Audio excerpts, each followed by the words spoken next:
So in the last video, we kind of settled on wanting to test x equals 1 and maybe x equals 3. So the way you test to see if an answer is, or a potential answer is actually a solution, is with synthetic substitution, or sometimes called synthetic division. So basically the way you use synthetic division to check is you synthetically divide the original polynomial by these possible answers, and if you get a remainder of 0, then it is a 0. If you get a remainder other than 0, then it's not a 0. So the way that we would do that, remember we had x cubed plus 6x squared plus 6x plus, or sorry, not plus 5, minus 99 equals 0.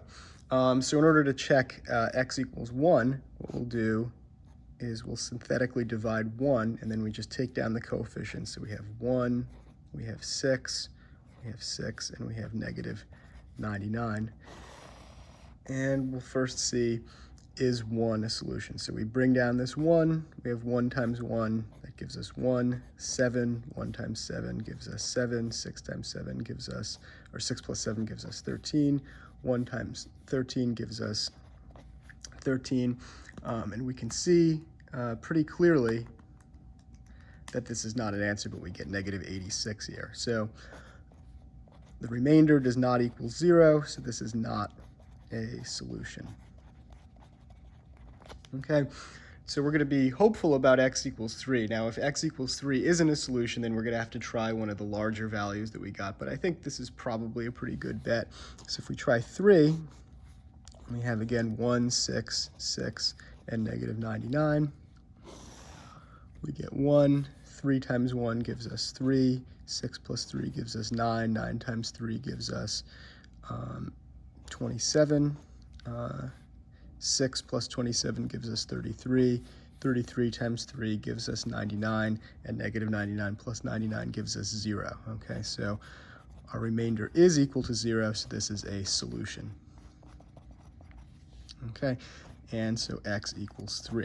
Now you might be wondering, could there be another positive value of x that would also make this equal to 0? And a way to figure that out is something called Descartes' rule of signs. So if we look at this original polynomial here, again, we have x cubed plus 6x squared plus 6x minus 99 equals 0.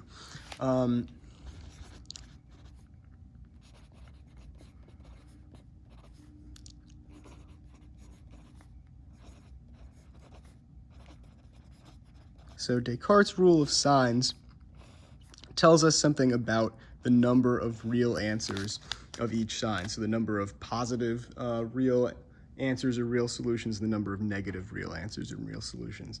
And it all hinges on the number of sign variations or sign changes. So if we look at this original polynomial, our first term is positive, our second term is positive, our third term is positive, our fourth term is negative. So we have, in a sense, one sign change. Okay, what that means is that you have one sign change, then you have one positive real 0.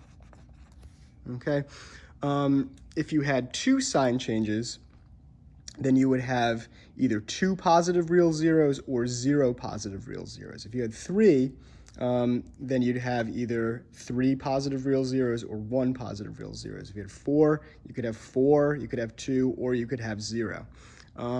So in essence, what the rule tells you is the number of sign changes you either have that many positive real zeros or you have fewer positive real zeros by an odd number, or by an even number rather. So either less by 2, less by 4, less by 6, and so on. Now, that doesn't tell you anything right away about the number of negative zeros. So in order to do that, what you have to do is plug in negative x. Okay, so if you plug in negative x, you get negative x cubed plus 6 times negative x squared plus 6 times negative x minus 99. Okay, and so negative x cubed is going to be negative x cubed without the parentheses, plus negative x squared is just x squared, so this is still plus 6x squared. 6 times negative x is going to be minus 6x, and then minus 99. So if we look at that, we have one sign change, two sign change, and that's it. So we have two sign changes. That means that we're going to have either 2 or 0 negative real zeros. Okay, but again, we don't really care about the negative real zeros because we needed a positive real zero to be our value for x. So hopefully that's a little introduction to the rational zero theorem and Descartes' rule of signs. I'm going to post another video that kind of takes a look at how you would apply this to yet another problem.